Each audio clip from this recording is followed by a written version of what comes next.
Hello, I'm Beth Wagner, physical therapist. This video is all about scapular winging. I'll start off by talking a little bit about what scapular winging is and what the potential causes are. And then I'll show you 5 excellent exercises to address scapular winging. First of all, the term scapular winging refers to one or both of the shoulder blades, or scapula, sticking out away from the rib cage. Now, it's usually the medial border of the scapula, or the edge of the scapula that's closest to the thoracic spine. There are many potential causes, including injury to the muscles and nerves that connect the scapula to the rib cage and the thoracic spine.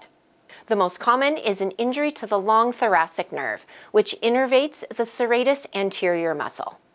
Serratus anterior originates on the upper 9 ribs in the front of the rib cage. It wraps around the rib cage and then inserts on the medial border of the scapula, or the edge that's closest to the thoracic spine. Now together, all of the fibers of the serratus anterior muscle help to keep the scapula tucked in against the rib cage.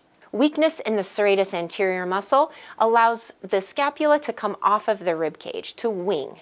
Now the primary action of the serratus anterior muscle is protraction of the scapula. Let me show you from the side what that looks like. Now my shoulder blade here is in its resting position. If I lift my arm up forward and then push my whole arm forward, pushing with my shoulder blade, that is protraction of the scapula. This is protraction and this is retraction, pulling the shoulder blade back. Different muscles perform retraction of the shoulder blade. We're focused today on exercises that promote protraction of the scapula. Now these 5 exercises can be performed without any resistance to start with, and I recommend that just to get you used to the motion. Once you're used to it and the exercise feels easy, then go ahead and start adding resistance. Today I'm going to use a combination of resistance bands and light hand weights. As you go along with me today, see what feels best for you and use resistance as it works best for you. Exercise number 1 is a push-up with a plus. I'm going to demonstrate several variations of this exercise. Choose the variation of the push-up with the plus where you feel the best protraction of your scapula, where you can really feel that motion of your scapula moving forward on your rib cage. We'll start with the push-up plus at the countertop. Start by leaning onto a countertop with your palms wide, your hands about shoulder distance apart, starting with a neutral spine so that your back is not sagging down like this or rounded up like this, but right in the middle. Now press into the countertop and let your shoulder blades glide forward. So you're rounding your back and opening the shoulder blades. Pause. And then go back to the starting position. Don't let your chest sink in between each repetition. Just try to go from a neutral position to a protracted position. Continue pressing into the countertop as your shoulder blades glide forward, and then return to neutral. Press forward and return to neutral. Press forward and return to neutral. Continue 20 repetitions, or as many as you feel comfortable performing, and then rest.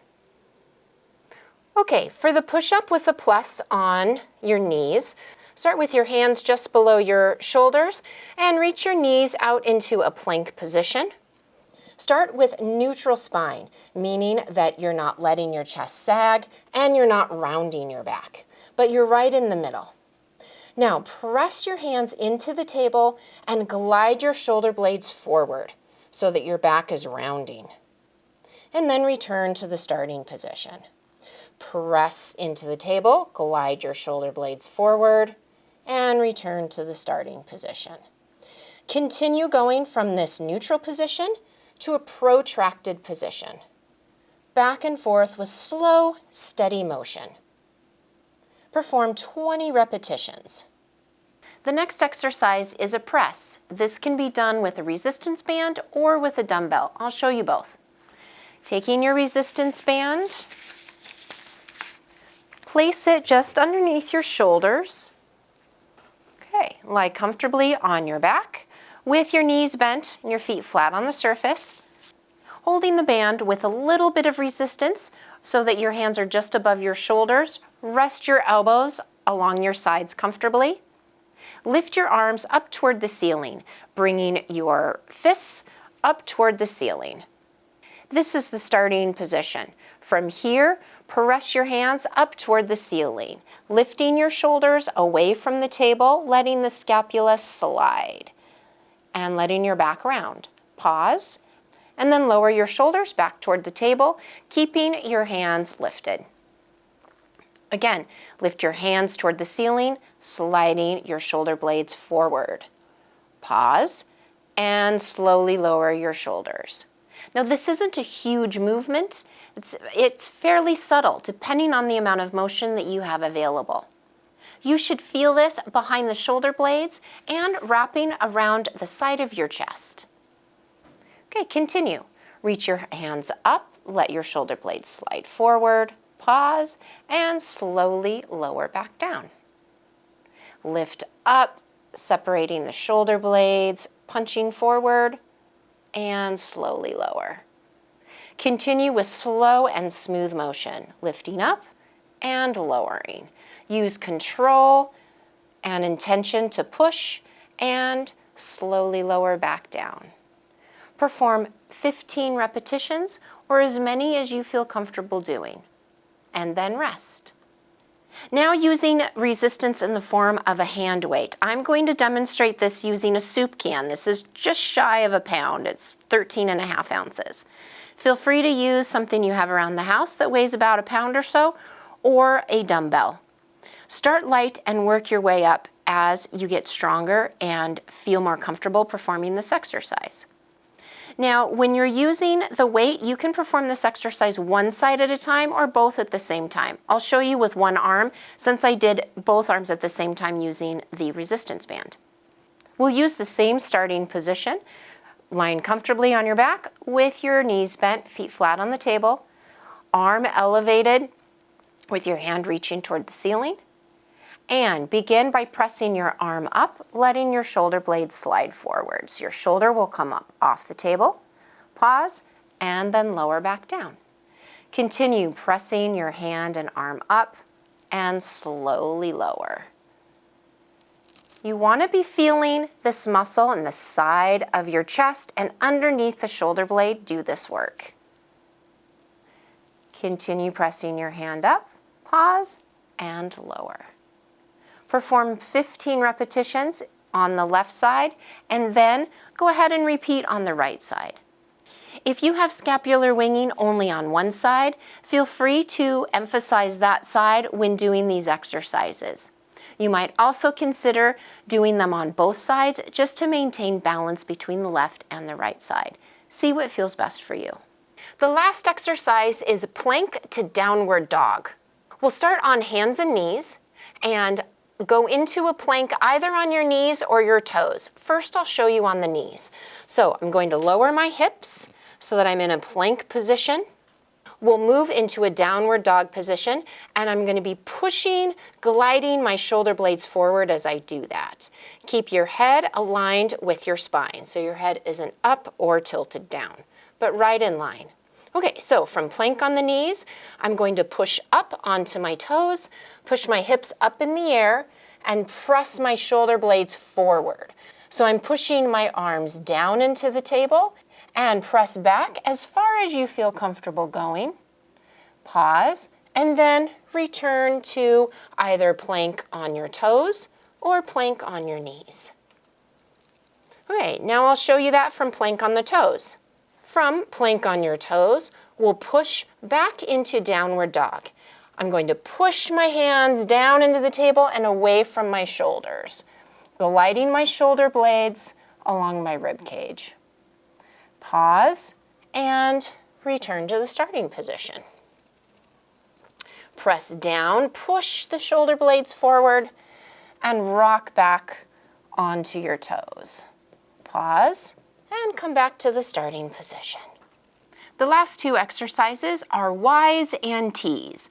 They're called Y's and T's because that's the shape our arm makes when we do the exercises. You could try these exercises lying on your stomach, on your bed, if your bed height is quite tall. You need to have enough room for your arm to go down along the side of the bed. Another great place to do this is on an exercise ball, where you're leaning onto the ball on your belly. I'm just going to show you here on the table. This is the closest thing to doing this on a bed.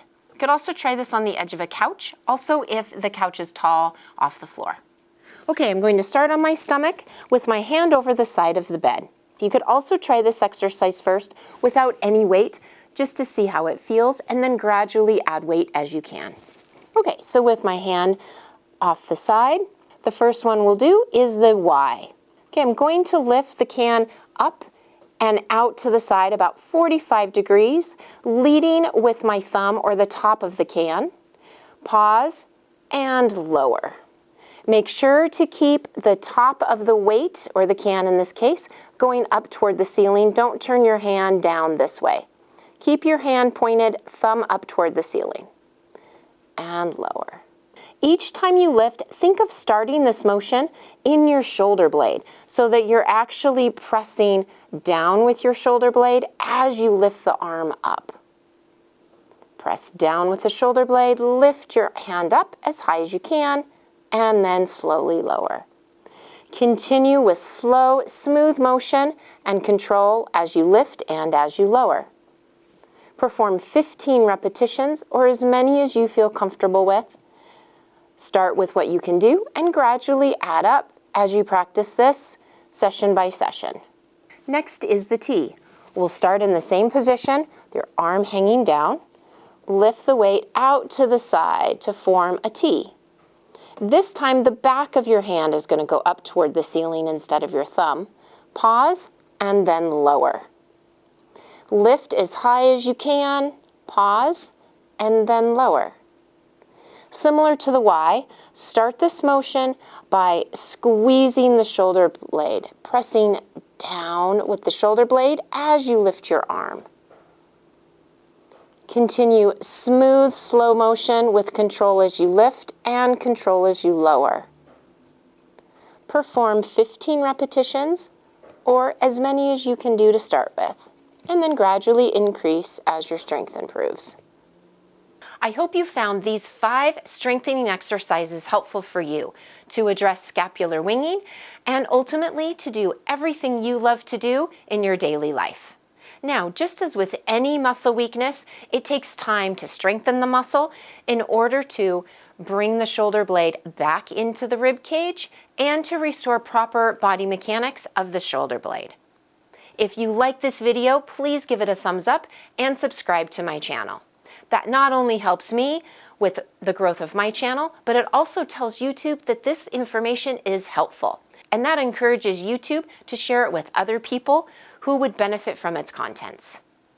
Leave any questions or comments down below and I'll get back to you as soon as I'm able. Here's to your healing, health, and happiness. Have a wonderful day.